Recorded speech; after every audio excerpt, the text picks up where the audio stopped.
ನಮಸ್ಕಾರ ಸ್ನೇಹಿತರೆ, ಶೋರ digital media YouTube ಚಾನಲ್ಗೆ ತಮ್ಮೆಲ್ಲರಿಗೂ ಸ್ವಾಗತ. ಸ್ನೇಹಿತರೆ, ಕರ್ನಾಟಕ ಲೇಬರ್ ವೆಲ್ಫೇರ್ ಬೋರ್ಡಿಂದ ಅಸಂಘಟಿತ ಕಾರ್ಮಿಕರ ಮಕ್ಕಳಿಗೆ ಪ್ರೋತ್ಸಾಹಧನವನ್ನು ಕೊಡಲಿಕ್ಕೆ ಅರ್ಜಿಯನ್ನು ಆಹ್ವಾನ ಮಾಡಿದ್ದಾರೆ. ಸ್ನೇಹಿತರೆ, ಇದಕ್ಕೆ ಏನೇನು ದಾಖಲಾತಿಗಳು ಬೇಕು ಅನ್ನೋದನ್ನು ನಾವು ಈ ವಿಡಿಯೋದಲ್ಲಿ ನೋಡ್ತಾ ಹೋಗೋಣ. ಸ್ನೇಹಿತರೆ, ಅದಕ್ಕಿಂತ ಮುಂಚೆ ಯಾರಿನ್ನೂ ನಮ್ಮ ಚಾನಲನ್ನು ಸಬ್ಸ್ಕ್ರೈಬ್ ಮಾಡ್ಕೊಂಡಿಲ್ಲ ಅವರು ಸಬ್ಸ್ಕ್ರೈಬ್ ಮಾಡ್ಕೊಳ್ಳಿ, ಲೈಕ್ ಮಾಡಿ, ಶೇರ್ ಮಾಡೋದನ್ನು ಮರಿಬೇಡಿ.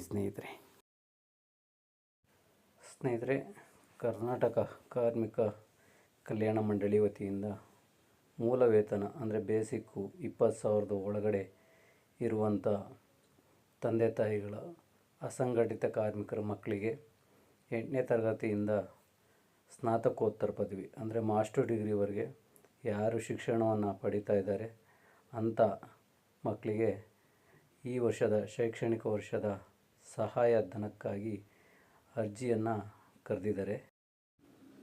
ಅರ್ಜಿಯನ್ನು ಹಾಕಲಿಕ್ಕೆ ಏನೇನು ದಾಖಲಾತಿಗಳು ಬೇಕು ಅಂತ ನಾವು ನೋಡ್ತಾ ಹೋಗೋಣ.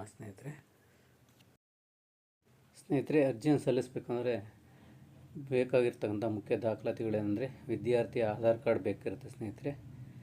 ಮತ್ತು ಹಾಗೆ ಅವರು ಹಿಂದಿನ ವರ್ಷ ಯಾವ ತರಗತಿಯಲ್ಲಿ ಓದ್ತಾಯಿದ್ರು ಅಂದರೆ ಸಪೋಸ್ ಈ ಸರಿ 8ನೇ ತರಗತಿ ಅವರು ಓದ್ತಾ ಇದ್ದಾರೆ ಅಂದರೆ 7ನೇ ತರಗತಿಯ ಮಾರ್ಕ್ಸ್ ಕಾರ್ಡ್ ಬೇಕಾಗುತ್ತೆ. ಹಾಗೆ SC ST ಆಗಿದ್ದರೆ ಅವ್ರದ್ದು ಕ್ಯಾಸ್ಟ್ ಮತ್ತು ಇನ್ಕಮ್ ಸರ್ಟಿಫಿಕೇಟ್ ಬೇಕಾಗುತ್ತೆ. ಅದ್ರ ಜೊತೆಯಲ್ಲಿ ವಿದ್ಯಾರ್ಥಿ ಈ ವರ್ಷ ಏನು ಓದ್ತಾ ಇದ್ದಾರೆ ಆ ಶಾಲೆಯ ಹೆಸರು ಅಥವಾ ಕಾಲೇಜಿನ ಹೆಸರು ಮತ್ತು ಅದರ ವಿಳಾಸ ಬೇಕಾಗುತ್ತೆ ಸ್ನೇಹಿತರೆ. ಹಾಗೆ ತಂದೆ ತಾಯಿ ಆಧಾರ್ ಕಾರ್ಡು, ಹಾಗೆ ಬ್ಯಾಂಕ್ ಪಾಸ್ಬುಕ್ ಬೇಕಾಗುತ್ತೆ ಸ್ನೇಹಿತರೆ. ಅಂದರೆ ತಂದೆ ಅಥವಾ ಯಾರ ತಾಯಿದು ಸ್ಯಾಲ್ರಿ ಸರ್ಟಿಫಿಕೇಟ್ ಮೇಲೆ ನಾವು ಅರ್ಜಿಯನ್ನು ಹಾಕ್ತಾಯಿದ್ದೀವೋ ಅವ್ರದ್ದು ಪಾಸ್ಬುಕ್ ಆಗುತ್ತೆ, ಇದು ವಿದ್ಯಾರ್ಥಿ ಪಾಸ್ಬುಕ್ ಆಗುತ್ತೆ. ಆ ಒಂದು ಪಾಸ್ಬುಕ್ ಬೇಕಾಗುತ್ತೆ. ಮತ್ತು ಇವಾಗ ಯಾರ್ದು ಸ್ಯಾಲ್ರಿ ಬೇಸ್ ಮೇಲೆ ನಾವು ಅಪ್ಲಿಕೇಶನನ್ನು ಹಾಕ್ತಾಯಿದ್ದೀವೋ ಅವ್ರದ್ದು ಸ್ಯಾಲ್ರಿ ಸರ್ಟಿಫಿಕೇಟ್ ಬೇಕಾಗುತ್ತೆ ಸ್ನೇಹಿತರೆ. ಇಷ್ಟೆಲ್ಲ ದಾಖಲಾತಿಗಳನ್ನು ನಾವು ತೆಗೆದುಕೊಂಡು ಅಪ್ಲಿಕೇಶನನ್ನು ಹಾಕಬೇಕಾಗುತ್ತೆ ಸ್ನೇಹಿತರೆ.